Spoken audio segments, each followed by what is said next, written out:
jamaah. Ya Allah, tapi itulah yang terjadi. Lalu dari Mekah, karena memang ya porsinya kecil, sedikit, porsinya sudah sedikit, makanannya juga dibatasi. Maksudnya kandung-kandung ini kita dulu, namun itu ke lain bisa sebur, lain bisa goreng, lain bisa santan, namun itu aja nasi, ada tempe, ada dia arah daging sudah. Jadi tidak terlalu banyak warna-warni makanan, sehingga makanannya sehat. Lagu menurut sejelur dua jelur doang, tidak usah teman boleh berumur, namun ketelur dan mulai abu-abu, jadi keluar kan. Nah biasa itu kadang tidak pedas, tidak ada aroma wangi-wangi macam-macam. Jadi biasanya selama 40 hari kurang lebih itu biasanya makanan kita sudah tidak terlalu nikmat. Maka perlu yang rukun sampai bawa ya seperlunya saja. Seperlunya apa? Ya abon satu dengan pelingin, gitu. Apakah abon ayam, abon daging nabi juga, atau sambal-sambal. Nah, laku cara, gitu.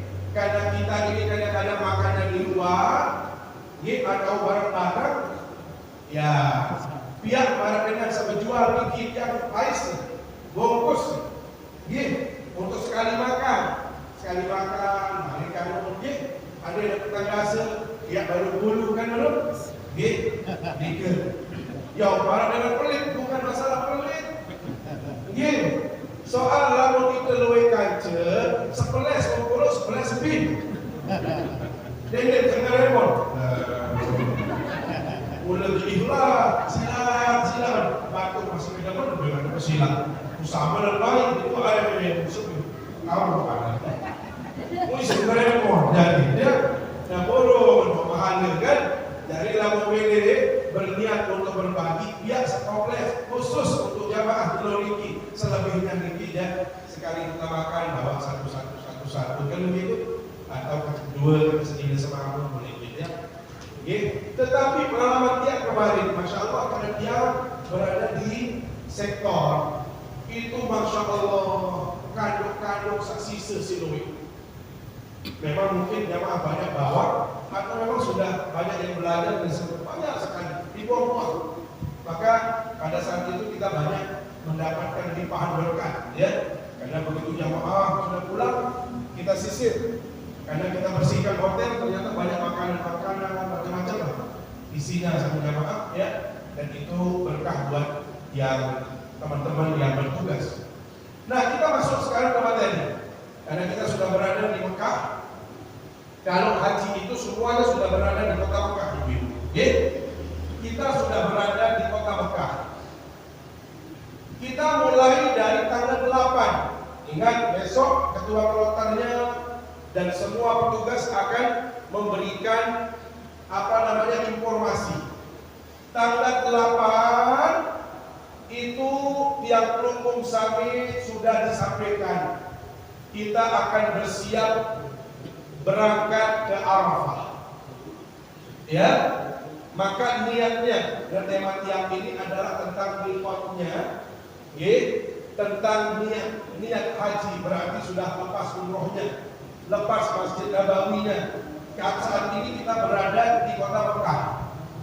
Bapak Ibu, sunnahnya tanggal 8 itu seidealnya akan dibawa ke Mina. Itu sunnahnya. Tetapi karena ini mohon maaf mengurus banyak jamaah itu sangat berat, maka pemerintah tidak mengambil sunnahnya, langsung menuju rukun yang penting, yang wajib.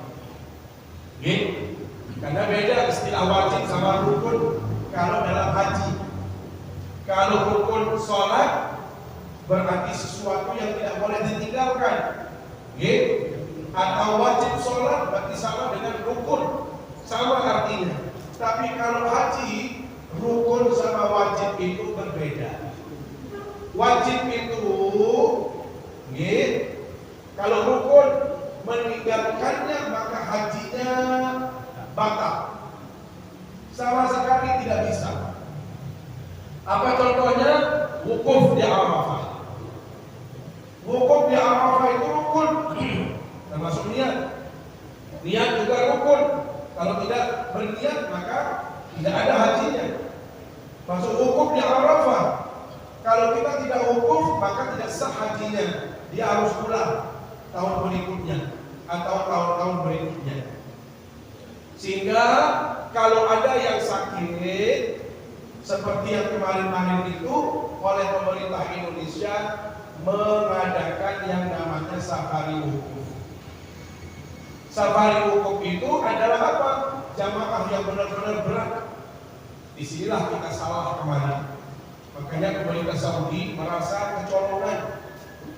Saudi itu sudah membuat rumah sakit paling hebat, canggih-canggih, bagus-bagus, dan banyak. Tetapi apa yang terjadi kemudian? Tetap saja jamaah Indonesia paling banyak yang sakit. Safari wukuf itu sebenarnya diperuntukkan hanya untuk 200-300 orang paling banyak. Ternyata yang safari itu ribuan. Bagaimana enggak bermasalah Bapak Ibu? Jadi yang sebenarnya yang bisa diberikan jalan dengan safari itu hanya orang bermasalah. Ternyata lebih banyak jamaah kita yang sakitnya parah-parah sehingga ini menjadi temuan. Maka Saudi Arabia sangat ketat sekali, keras sekali dalam urusan kesehatan ini.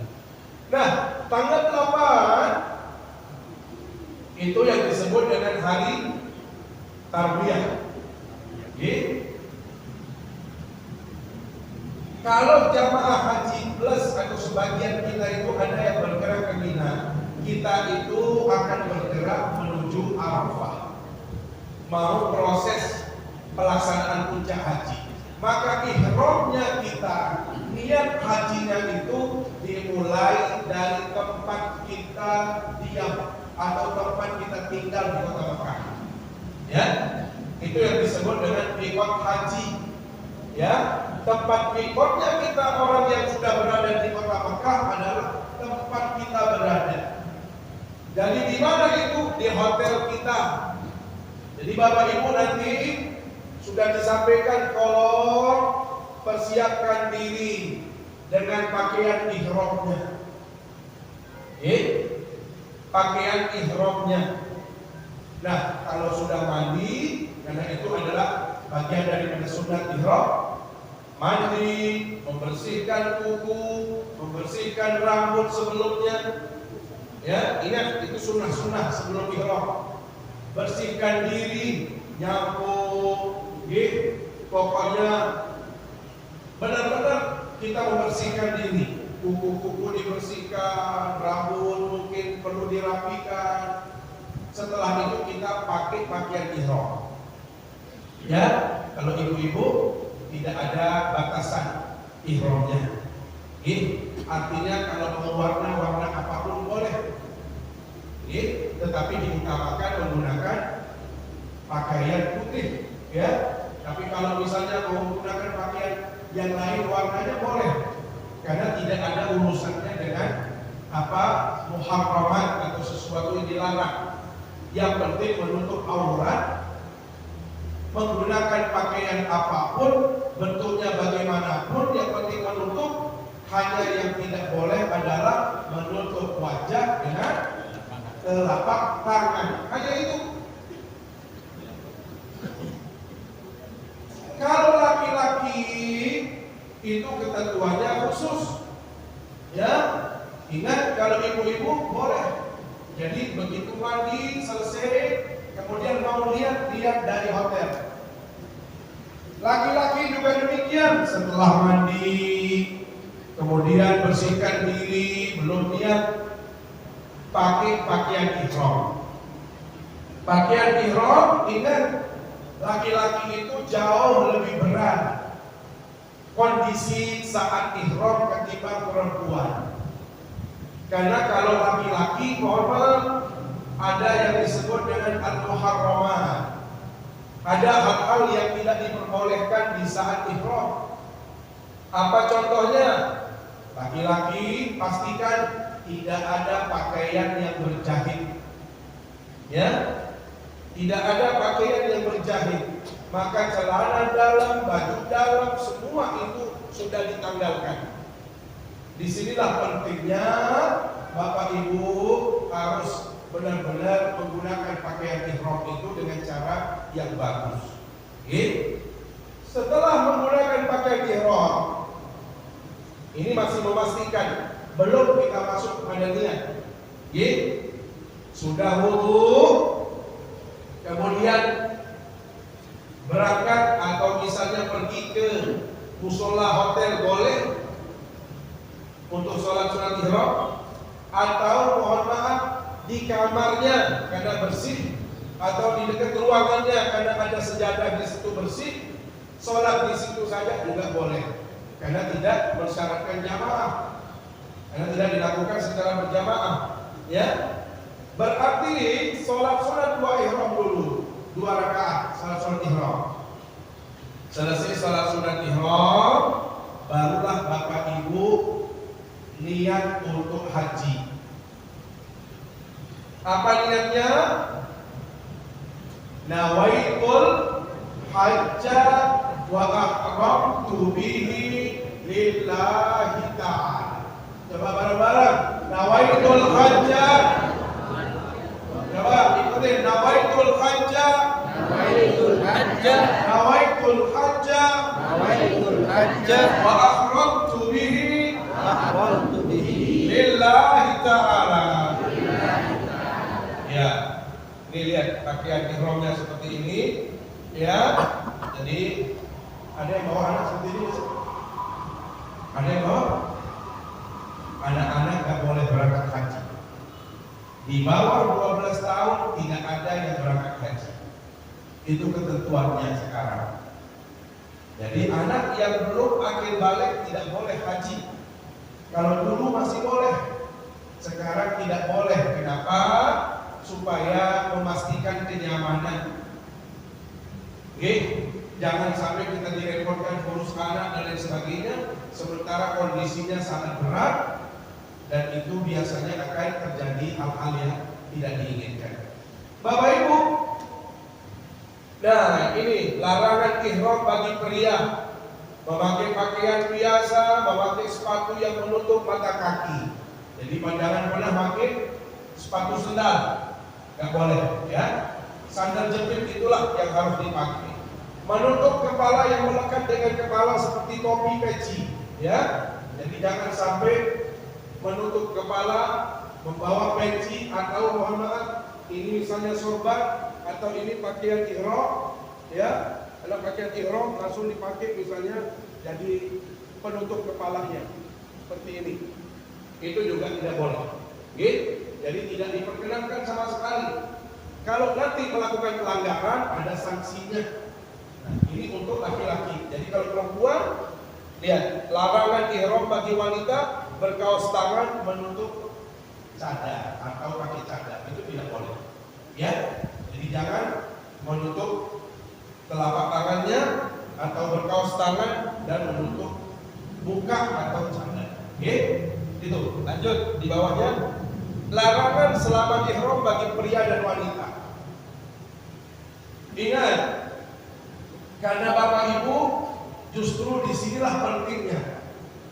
Karena puncak haji itu dilakukan di saat kita ihram, ya. Jadi begitu kita niat, nanti menyesuaikan dengan jadwal Bapak Ibu yang akan disampaikan oleh ketua kloter. Jam berapa kita harus turun dari hotel, itu sangat ditentukan oleh jadwal dropping atau penjemputan kita dari hotel menuju mana? Arafah. Jadi Dedek sesemangat lalu ini kelewat, konsol ihram. Bawa nanti kita dengan satu jemput, itu jam pirang, itu jam pirang balik. Kadang-kadang saking lelah nanti musili, beda ketua kloter dalam aku musili, betul-betul sini. Padahal ketua kloternya sudah bilang jadwal kita itu sore. Maka kalau dia bilang sore, menyesuaikan. Kalau misalnya jam 5, Bapak Ibu sudah persiapan jam 4. Proses-proses sebentar, niat, selesai niat, Bapak Ibu sudah masuk dalam ihram. Kalau kondisi ihram, maka berlaku ketentuan-ketentuan yang tidak boleh terjadi di saat kita ihram. Sehingga misalnya 1 jam berikutnya kita akan di-drop menuju Arafah. Itu enak, itu enak. Jadi tidak terlalu lama nunggu, jangan terlalu semangat. Sudah disampaikan oleh ketua kloter kita jam 5, si menit lalu bisa kami ihram balik. Lah jam 4, jam 6 sudah subuh untuk ihram. Wah berniat kali. Kalau sudah berniat maka hati-hati. Berlaku ketentuan-ketentuan yang tidak boleh dilakukan. Apa contohnya? Larangan ihram laki perempuan memakai wangi-wangian kecuali yang sudah dipakai sebelum ihram. Ya, jadi ingat, kalau setelah ihram itu tidak boleh lagi dipakai apapun namanya wangian. Termasuk ada di antara ulama yang misalnya mohon maaf, kalau kita sedang ihram atau sedang umroh misalnya, jangan pegang-pegang hijr Ismail. Kenapa? Karena rata-rata di tempat itu ada parfum, ada wangi-wangian. Khawatir kita pegang di situ ada hal-hal yang wangi-wangian tadi. Maka hal yang sama lagi di hotel, takutnya nanti ada yang ngasih atau mungkin ada di situ parfum kita pakai dan lain sebagainya. Padahal kita sudah dalam kondisi ihram. Jadi kalau sebelum niat, Bapak Ibu silakan pakai, ya, karena itu bagian daripada sunnah. Sunnah itu bukan hanya waktu di situ, Bapak Ibu ya. Sunnahnya Nabi itu berparfum di mana-mana saja, termasuk di sini berparfum. Terutama ibu-ibu berparfumnya itu di hadapan suami. Pakai parfum ya. Pakai parfum ya. Bu, kira-kira pakai parfum. Sering-sering pakai parfum. Laki-laki juga demikian. Boleh pilih makan, lalu sembahyang, dimaniki, mandi daus, kawin parfum. Ibu-ibu juga demikian. Boleh pilih makan, boleh pilih makan, masuk ke parfum. Kebik berdari kerja pangeran. Hai pangeran ini selamat. Ini delik sana lupakan dua tahun lepas tu. Wih, lalu lupakan ibu. Sos. Kayak kena bantu dengan wajib. Boleh dengan wajib. Dia orang yang dianggap anak dari tukang ojek, dia kerja menol. Dia masih denas menumpang. Denas, berangkat jumpakan denas, oleh-oleh, Masya Allah, ambun aca, ambun baju, ambun peju, ambun bawah, ya tahun yang semalam, betul sini semalam, ya. Jadi sedih mah lalu makan ini ya dan melihat, selesai melihat, imam yang lagi bapak yang keluar, mesti dulu, kawin mengambil sholat. Bapak, mana? Ini darah di bapak. Pokoknya harum doa. Itulah sebenarnya Islam. Jadi proses haji umroh itu hanya pembelajaran. Supaya apa? Supaya selesai umroh haji, lu sudah membiasakan. Terutama kita terbiasa menggunakan parfum, wangi-wangian dan lain sebagainya. Nah, tetapi kalau sudah ihram, Bapak Ibu tidak boleh lagi. Jadi kalau misalnya ada sisa, kita pakai sebelum niat. Masih ada baunya setelah niat, tidak ada masalah. Silakan. Yang tidak boleh itu adalah setelah kita niat. Itu yang tidak boleh. Yang kedua, memotong kuku, mencukur, mencabut rambut dan lain sebagainya. Ini tidak boleh. Ibu-ibu kalau sudah agak capek, belosok boleh, kanjal boleh, berbeda. Soal yang dia bega-bega doang ngomong ini, kemudian di bawah Bapak-bapak, udahlah keranjang. Ye, dedek khawatir karena kita ini mau sehat. Bapak, yang penting sehat, ya, jadi sehat. Jangan, apalagi model tiang, mohon maaf. Makanya model tiang ini berat. Apa? Tiang sebut saja. Kelemahan tiang itu di tahun di kakak kuku.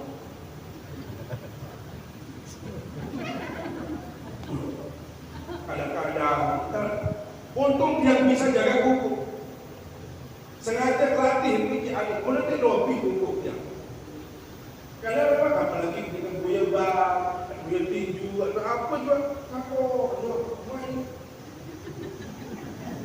Jadi lain kenapa tiang kakak kuku ibu-ibu yang cerita dulu. Yang ke SD lain kebetulan hebat bapak ibu guru ini kan biasa namun teori kelas 1, kelas 2, kelas 3 masih SD. Saya sampai sholat bertokon dia dulu. Hari ini pemeriksaan buku. Oleh guru kita ya biarnya belo-belo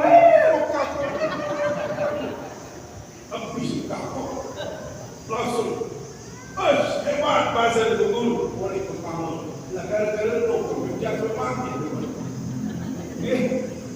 Lalu alhamdulillah sengaja yang sisakan segini berarti ini dia selamat bisa dia tidak makan buku itu.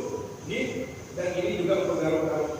Jadi benar tobing-tobing malah sedikit sudah kiri sedikit saja. Yang lain gak ada kuku dia. Hanya ini saja sudah untuk apa? Untuk garuk dan untuk membersihkan dari tobing. Nah, jangan sampai kebiasaan itu di saat kita ihram. Saudara sangat apalagi bus macetnya masya Allah. Bapak Ibu, kalau dari hotel menuju Arafah yang biasanya itu cukup setengah jam, paling lama 1 jam Bapak Ibu. Hari itu ditangkap 8 bisa sampai 8 jam. Bisa dibayangkan? Makanya dia sangat wanti-wanti sekali. Kalau mau buang hajat sebelum berangkat itu buang dulu. Kenapa bahaya? Apalagi jamaah lagi, mohon maaf. Kalau kita sedang ihram, pilih apik-apik. Karena kita bawa pakaian ihram itu terbatas. Kalau itu tidak ada masalah. Misal najis, abang mobil kita belum jauh dari kopar saat tempengan ini mana-mana sekek 2 kelambi kan masih bisa nanti untuk pergerakan dari Arafah dia kemudian Musdalifah kemudian di Mina bisa ganti. Kalau laki-laki bahaya ya. Kalau mau ke kamar mandi harus hati-hati. Dedek di Mandoko lo sokol pendek yang dulu. Tokol sebenar, dedek ajar soal namun jam rukun sagi, mohon maaf. Lesak saya baca memiliki. Lain-lain itu doa. Syarat dengan doa sambil jamaah, yang ingat masih kode lain dia. Lalu pendek tuing tahu. Lain. Ilurus set. Lama-lama doa. Mensyukur apa dia. La ilaha illallah. Tobat. Dia kalau dia angkat bersih, mohon maaf, pakaian ihram jangan sampai dipakai sambil yang lulusan yang kecil. Sepenter-penter, tua ni kita, itu tu lain. Wah, lain itu lain. Itu apa benar? Ya, sepenter. Jadi mohon maaf, mau ke kamar mandi lepas. Melek sebenar. Dia bisa cara-cara mendorong masih berkali-kali mau cari tutup lain orang-orang itu ada bawa begini. Rentan. Karena mohon maaf Bapak Ibu. Kenapa orang salah satu penyebabnya dia disiksa di dalam tubuh itu adalah apa? Dia tidak pernah bersih cara beristinja. Kalau cara beristinja bagaimana? Lukuk sami, makin lama tua usia sami jamaah. Dedek sari lebih dua, pun langsung terungkap, dua seperti bersih. Tidak, berkeren, berdehem. Ada sakit tun dulu kalau buat. Anti, ada yang bersih. Kalau dia tidak bersih, mohon maaf Bapak Ibu, sudah yakin kita bersih, ternyata pada saat kita jalan atau berdiri masih ada tetesan najis, itulah yang menghambat dan wajib hukumnya masuk neraka. Dan Rasul sallallahu alaihi wasallam bahasa marra bi qabrain. Beliau lewat bersama sahabat melalui dua kuburan. Lewat di situ ada kuburan. Beliau berhenti di kuburan itu. Ditanya oleh sahabat, kenapa kau berhenti ya Rasulullah? Maka beliau menjawab, innahuma la yu'adzabani. Dua penghuni kubur ini sedang diazab oleh Allah SWT. Ini hebatnya baginda Nabi Bapak Ibu. Di antara mukjizat beliau adalah mampu melihat kondisi orang yang ada di dalam kubur. Namun itu ada sukun, sukun kita berseriuan, sukun kita tidak melihat kondisi orang dalam kubur. Andai yang tahun berbagai kondisi dengan dalam kubur, balik selaku jamaah yang berdua doang kunci masjid duplikat. Yang lalu jumpa ciprat nomor, dia nanti azab, lalu kanji lawan masjid kebet, dia pun dengan kesiksa doang di dalam kubur. Lalu dia tak hikmah di kita hukum sambil dia serius kondisi kubur, jadi dia berdua kunci duplikat. Ada yang berdua kunci duplikat, alhamdulillah. Itu. Nah ternyata Rasul sallallahu alaihi wasallam dia bahasa dengan diazab. Dua penghuni kubur ini sedang diazab. Wa ma yu'adzabani min kabir. Keduanya diazab bukan karena dosa besar, tetapi dosa-dosa ringan, dosa-dosa kecil. Apa dosa-dosa kecil itu Bapak Ibu? Yang pertama, amma ahaduhuma fakana la yastanzihu minal maut. Yang pertama ini kita siksa si nenek dalam kubur, si kanda dewa sholat dan besok naik nenek. Belajar, hati-hati. Kini balik juga penuh. Dek nampak di Mekah dapat derawas tinggi. Dek nampak di Arafah di rumah. Pastikan yang berhukum sampai benar-benar suci bersih. Makanya sampai tuntas kita kencing 2 jam. Besar maupun kecil sudah tuntas. Kenapa harus diazab dalam kubur? Bapak Ibu, yang menyelamatkan kita dalam kehidupan ini sholat. Tetapi kalau najis masih ada di tubuh kita, di baju kita masih ada, maka sholat kita batal. Kan begitu? Maka kenapa orang ini diazab padahal dia sholat? Karena dia sholat dalam kondisi dia tidak bersih. Ini. Yang kedua, ini mohon maaf Bapak Ibu, mumpung kita sebelum berangkat haji, kedua yang menjadi penyebab orang itu disiksa adalah kana yamshi bin namimah. Dia tahu jaga unikane, selalu mengadu domba, memfitnah, menjelekkan, mencaci, memaki macam-macam. Pokok jaga lidah. Maka dari sekarang Bapak Ibu biasakan kita menjaga lidah. Oke. Kalau dia mengatakan siapa kita, maka ibu-ibu bapak bilang jamaah haji. Jamaah haji. Siapa kita? Jamaah haji. Ya. Kalau dia bilang jamaah haji Indonesia, mabrur, mabrur, mabrur. Oke. Teks. Siapa kita? Jamaah haji. Siapa kita? Jamaah haji. Siapa kita? Jamaah haji. Jamaah haji Indonesia. Mabrur, mabrur, mabrur. Jamaah haji Indonesia. Mabrur, mabrur, mabrur. Jamaah haji Indonesia. Mabrur, mabrur, mabrur.